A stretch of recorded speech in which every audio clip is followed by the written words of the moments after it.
Saudara-saudara pendengar yang kami kasihi dimanapun Anda berada, Anda kembali bersama kami pada acara Telaga Tegur Sapa Gembala Keluarga. Saya Gunawan Santoso dari Lembaga Bina Keluarga Kristen, dan kali ini saya bersama Ibu Esther Cahya. Kami akan berbincang-bincang dengan Bapak Pendeta Dr. Paul Gunadi. Beliau adalah seorang pakar dalam bidang konseling, serta dosen di Seminari Alkitab Asia Tenggara, Malang. Perbincangan kami kali ini tentang menghadapi orang yang menjengkelkan. Kami percaya acara ini pasti bermanfaat bagi kita sekalian, dan dari studio kami mengucapkan selamat mengikuti. Pak Paul, di dalam kita bersosialisasi, berhubungan dengan banyak orang, ya, maunya itu ya bertemu dengan orang-orang yang baik, yang bisa menyenangkan hati kita. Tapi faktanya kan tidak seperti itu, Pak Paul. Kita juga menjumpai orang-orang yang seringkali memancing emosi kita, yang membuat kita marah, yang menjengkelkan. Sebenarnya mereka itu sengaja membuat kita jengkel atau bagaimana gitu, Pak Paul? Sebetulnya ada dua kategori, Pak Gunawan. Kategori pertama adalah orang-orang yang tidak sadar bahwa perilaku mereka menjengkelkan orang lain. Nah, ada orang-orang yang seperti ini. Kenapa? Karena memang mereka nggak memiliki kepekaan yang tinggi. Mereka bukan orang yang introspektif, yang bisa bercermin, yang bisa keluar dari dirinya, kemudian dari luar menatap dirinya, melihat perilakunya, dan bisa menilai perbuatannya. Nah, ada orang-orang tuh yang memang tidak mudah melakukan hal seperti itu. Benar-benar orang-orang ini nih hanya hidup, ya, berespons, berinteraksi dengan lingkungan, apa adanya. Dia jarang sekali itu merenung, memikirkan tindakannya. Nah, orang yang seperti ini, kalau dia berbuat sesuatu yang menjengkelkan orang lain, dia memang sungguh-sungguh tidak menyadarinya. Dan di dunia orang seperti ini bukannya sedikit. Jadi ya kadang-kadang kita harus berhadapan dengan mereka-mereka ini. Dan kadang-kadang orang-orang yang golongan ini juga sebenarnya jengkel juga kalau melihat orang lain yang seperti mereka, Pak, ya? Nah, tepat sekali, Bu Esther. Jadi kebanyakan orang-orang yang memang mudah jengkel terhadap orang lain, jadi adalah orang yang mudah menjengkelkan orang lain pula. Betul sekali. Jadi orang-orang ini kecenderungannya memang memaksakan diri, ya, kehendaknya pada orang lain atau situasinya. Susah sekali untuk menerima bahwa orang berbeda darinya.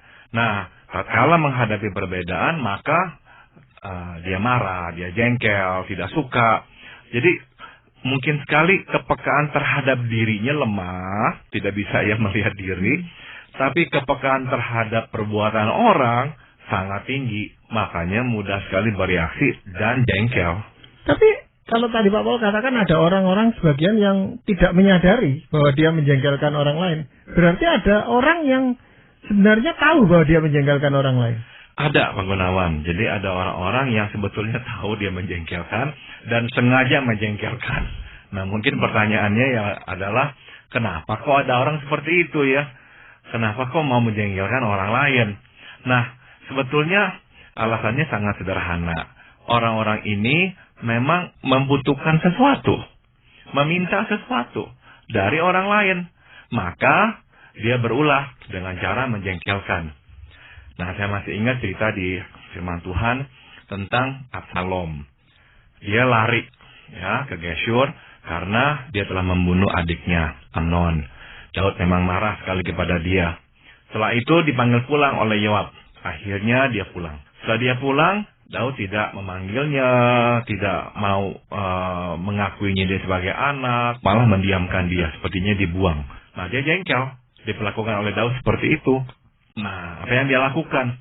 Dia membakar ladangnya Yoab, panglima Daud yang memanggil dia pulang. Dengan kata lain, dia berulah, ya, membuat Yoab marah, jengkel. Nah, akhirnya Yoab panggil dia dan tanya dia. Dia bilang, kenapa kok saya dipanggil pulang tapi tidak diajak bertemu dengan Raja Daud?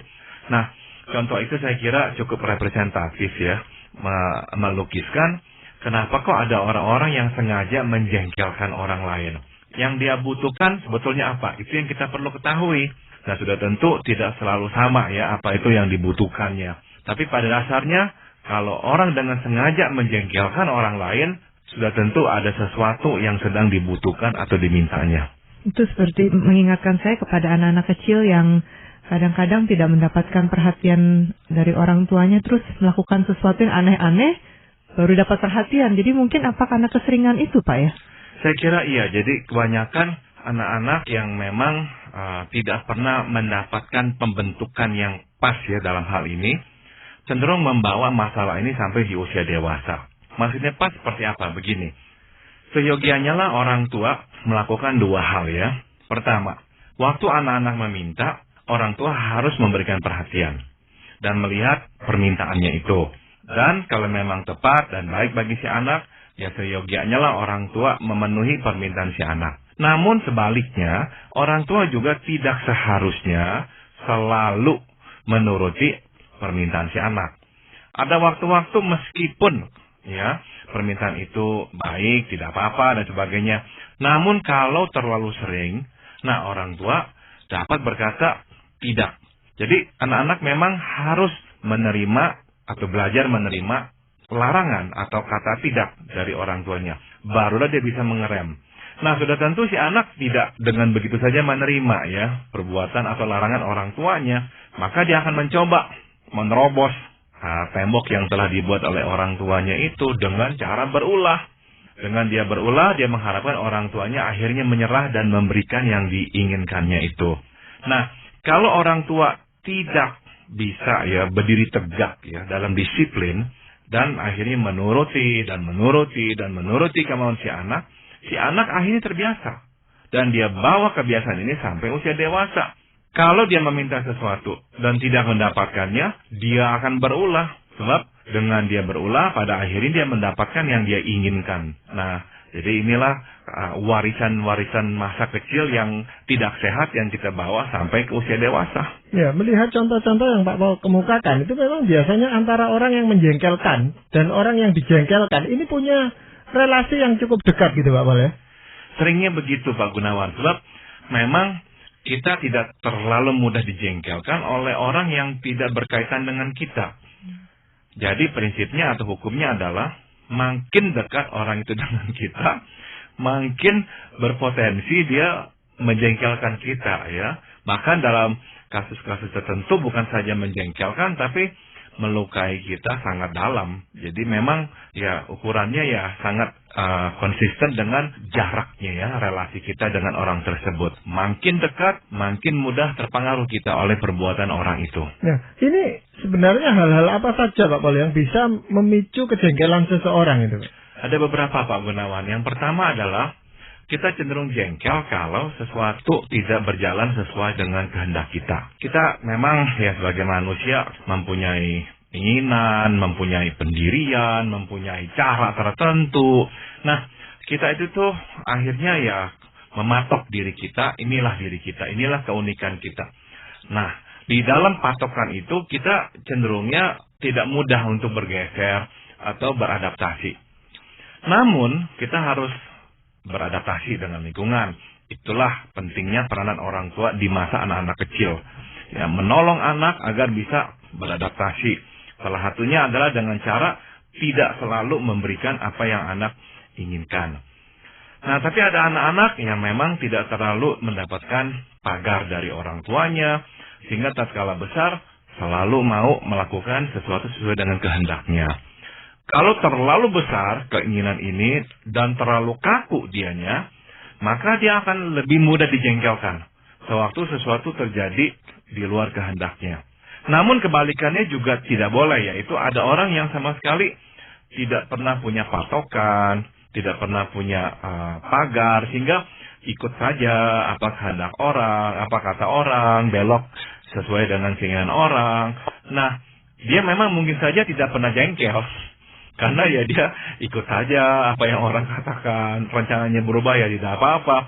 Tapi di pihak lain orang yang seperti ini kita katakan orang yang mempunyai ego atau diri yang lemah, karena tidak bisa melindungi dirinya ya, tidak mempunyai diri yang kokoh itu. Jadi memang diri itu tuh harus mempunyai kombinasi antara kekokohan dan kefleksibelan begitu. Nah, kalau kita punya dua-duanya, barulah kita lebih bisa menyesuaikan diri, sehingga kita tidak terlalu mudah dipicu oleh kejengkelan waktu sesuatu tidak berjalan sesuai dengan kehendak kita. Ya, ada hal lain Pak selain itu? Ada Pak Gunawan, ya ada dua lagi. Yang kedua adalah ini nih. Kalau kita itu memang ya relatif normal deh ya, biasa-biasa saja. Nah, kita itu bisa sekali tuh mudah dibuat jengkel oleh orang yang tidak peka. Jadi seringkali itu kita yang tahu diri, ya yang tahu batas kita, tidak mau sembarangan, tidak mau semena-mena. Kita biasanya tuh peka ya dengan orang yang semaunya, yang tidak memikirkan orang lain, yang bertindak sekehendak hatinya. Nah, ini umumnya memancing reaksi jengkel kita. Saya sendiri termasuk orang yang seperti ini Pak Gunawan, sebab saya memang mencoba untuk tahu diri, tidak sembarangan dan sebagainya. Dan saya coba tenang rasa dengan orang, kalau melihat orang kok seenaknya, semaunya. Nah, itu langsung memicu reaksi jengkel dari diri saya.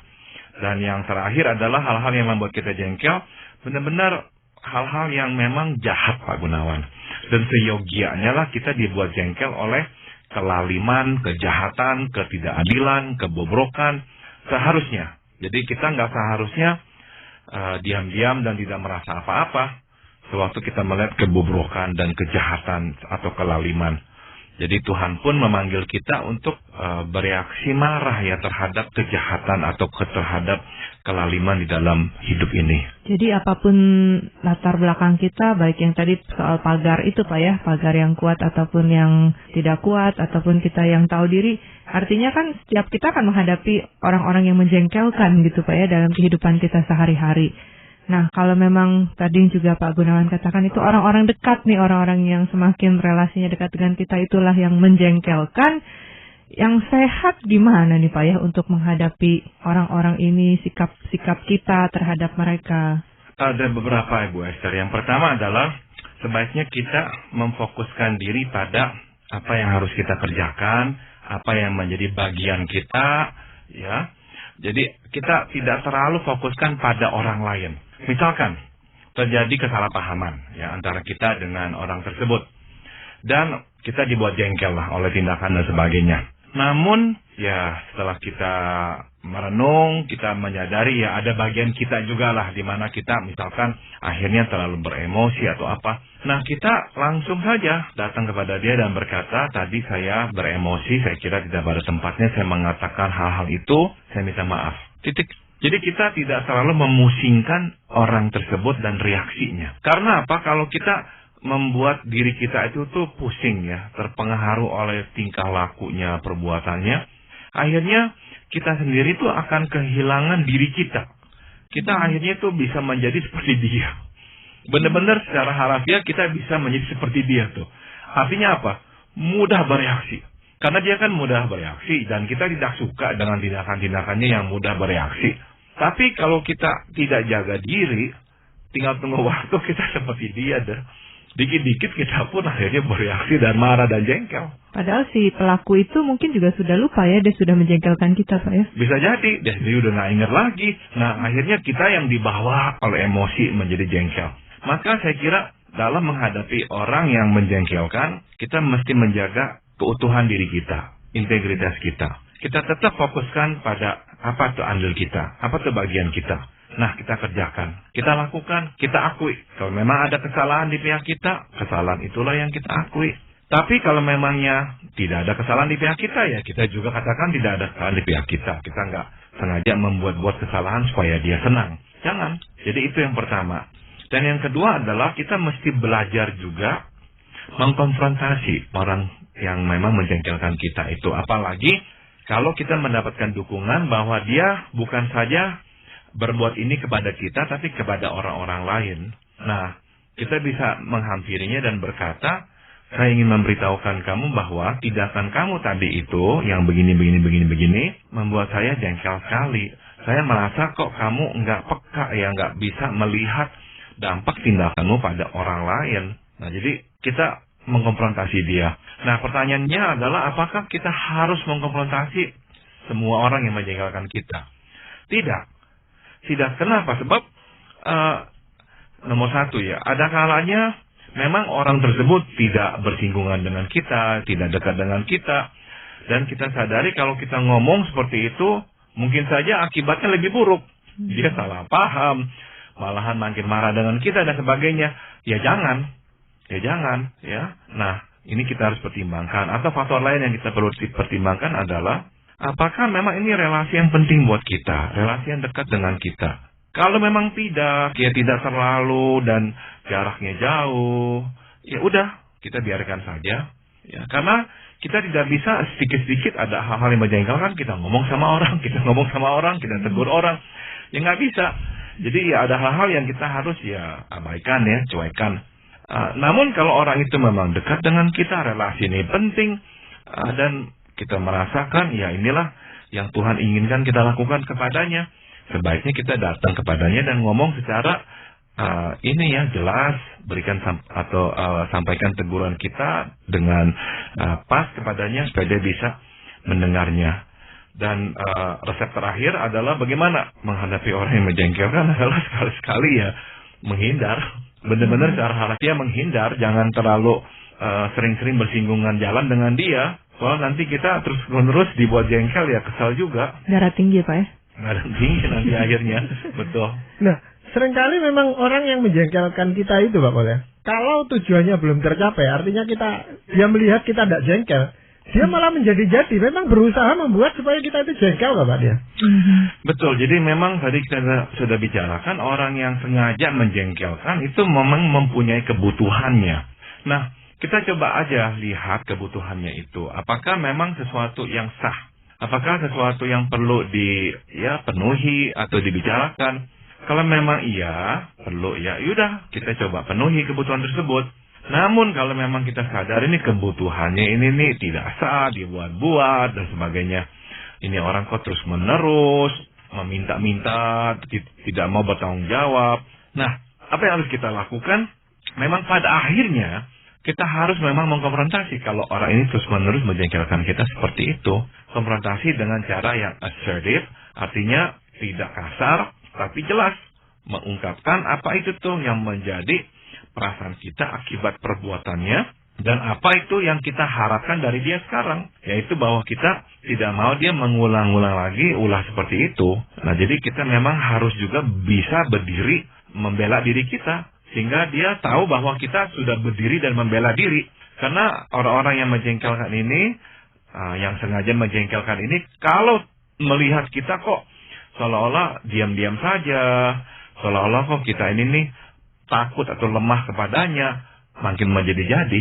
Nah, tetapi reaksi kejengkelan ini kadang-kadang kok bisa berbeda dengan orang lain gitu Pak. Maksud saya gini, ada orang yang memperlakukan sesuatu yang menjengkelkan baik terhadap saya, terhadap istri saya misalnya.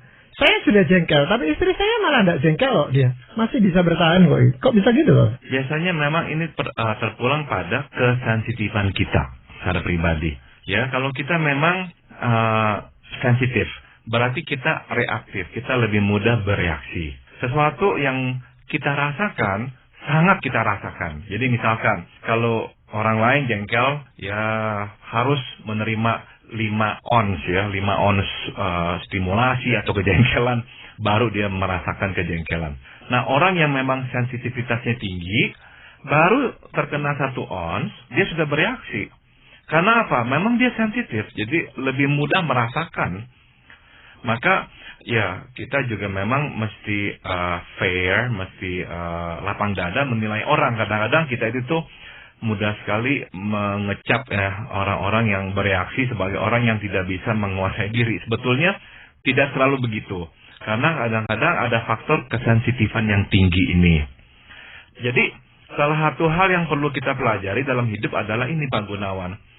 Kita memang tidak harus selalu menyatakan kejengkelan kita itu kepada orang. Karena apa? Sekali lagi, kalau memang dia sengaja menjengkelkan kita dan melihat kita jengkel, dia akan makin melakukannya. Nah, ini nih sesuatu yang kita mesti kuasai. Ya, tidak mesti kita itu tuh menunjukkan kejengkelan.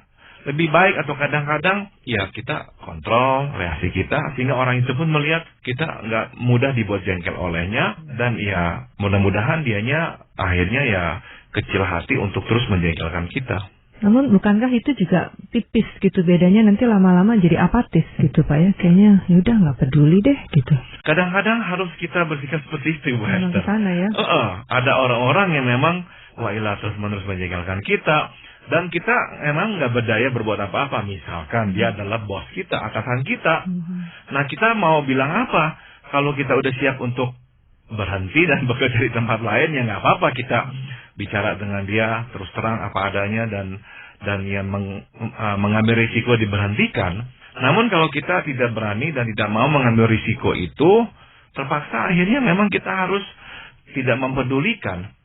Artinya ada tempat dan waktu untuk kita kadang-kadang tidak terlalu mempedulikan perasaan kita. Tidak selalu kita harus mempedulikan perasaan kita. Sebab orang yang menjengkelkan sebetulnya itu tipenya itu tuh. Orang yang terlalu mempedulikan perasaannya. Makanya dia akhirnya mudah bereaksi dan kita akhirnya dibuat jengkel oleh reaksi-reaksi dia yang berlebihan. Tapi kalau berkaitan dengan tadi alasan yang ketiga yang Pak Paul katakan ya tentang hal yang berdosa gitu, ketidakadilan, itu bagaimana Pak ya kita menghadapinya nih? Sekali lagi kita harus bertanya apakah yang bisa kita lakukan. Kalau memang ada sesuatu yang bisa kita lakukanlah. Tapi ada kalanya tidak banyak yang bisa kita lakukan. Jadi akhirnya kita harus berdiam diri. Berdiam diri, apakah kita harus membunuh kejengkelan kita terhadap hal-hal yang bersifat moral? Jangan. Tetap berikan tempat bagi diri kita untuk merasakan kemarahan dan kejengkelan melihat kelaliman, ketidakadilan, dan kejahatan. Namun ya kita sadari ini hanyalah di hati, kita belum bisa menyuarakannya atau mewujudkan dalam tindak nyata. Ya saya kira itu salah satu ya fakta kehidupan. Kita tak selalu bisa ya mengejawantakan perasaan-perasaan kita keluar. Karena situasi tidak selalu memungkinkan. Ya, kejengkelan itu sendiri kan sebenarnya merugikan kita, Pak Paul ya. Kalau kita jengkel itu kan yang rugi itu sebenarnya kita sendiri juga gitu Pak Paul. Nah untuk itu apa sebenarnya yang bisa kita lakukan ya? Apa mentolerir orang itu atau bagaimana gitu Pak Paul? Nomor satu adalah secara mental Pak Gunawan, kita harus memisahkan diri darinya. Artinya kita harus memberi jarak antara kita dan dia. Ya, secara mental kita katakan dia di sana, saya di sini nih. Jangan secara mental kita merasa dia itu tuh mengerumuni kita, jangan. Ya, secara mental berilah jarak. Dan cobalah kita tatap ya, kita coba lihat masalahnya apa sih sehingga kok dia itu mencari-cari kejengkelan. Kenapa kok membuat kita jengkel? Kita mesti melihat akarnya, apa yang sebetulnya dia butuhkan. Nah setelah itu baru kita pikirkan apa yang akan kita lakukan dengan kebutuhannya itu. Sebab kadang-kadang kita juga bisa belajar dari masukan seperti ini. Kadang-kadang memang ada hal-hal yang harus kita perhatikan. Tapi kita luput perhatikan sehingga dia akhirnya berulah membuat kita jengkel. Yang klasik untuk contoh ini adalah misalkan suami tidak memberi perhatian cukup kepada istrinya, akhirnya istrinya berulah membuat si suami jengkel. Nah mungkin sekali ulah si istri benar-benar sebuah sinyal yang harus diperhatikan oleh si suami. Jadi kalau memang kebutuhan itu sah kita harus penuhi, ya kita penuhi. Yang berikutnya adalah kita tidak selalu harus terlalu personal, terlalu menganggap ini semuanya ini menyerang kita secara pribadi, sengaja mau menyudutkan kita dan sebagainya. Kadang-kadang kita harus bisa berkata, ya udahlah memang dia orangnya seperti itu. Dan nggak apa-apa, ya. Kita sekali-sekali berkata seperti itu. Supaya apa? Supaya ya tidak semua hal yang dia lakukan langsung itu tuh terarahnya kepada diri kita. Dan akhirnya membuat kita marah dan jengkel. Jadi kita harus belajar memisahkan diri. Ya, Pak Paul, kita juga bisa melindungi diri kita berbekal dengan firman Tuhan, Pak Paul ya, yang itu meredakan kejengkelan kita atau paling tidak membuat kita tidak mudah jengkel gitu, Pak Paul. Apakah ada firman Tuhan yang Pak Paul ingin sampaikan? Nah ini ada firman Tuhan saya ambil dari Amsal 13 ayat 10. Ini ayat sebetulnya lebih cocok untuk orang yang menjengkelkan orang lain. Jadi kita mesti menyadari kita juga bisa menjengkelkan orang deh ya. Kita periksa dan introspeksi diri sendiri. Keangkuhan hanya menimbulkan pertengkaran. Tetapi mereka yang mendengarkan nasihat mempunyai hikmat. Artinya rendahkanlah diri, jangan angkuh. Karena angkuh itu hanyalah menciptakan jurang dan perpecahan. Tapi hendaklah kita merendahkan diri, rela mendengarkan nasihat. Sebab makin mendengarkan, makin berhikmat. Dan akhirnya relasi kita dengan orang pun makin dipererat. Ya, jadi firman itu juga berlaku bagi kita yang mudah jengkel maupun kalau kita Dibuat jengkel atau menjengkelkan orang. Betul. Ya, itu firman Tuhan memang indah sekali. Terima kasih Pak Paul, terima kasih Bu Esther. Para pendengar sekalian, terima kasih Anda telah mengikuti perbincangan kami dengan Bapak Pendeta Dr. Paul Gunadi dalam acara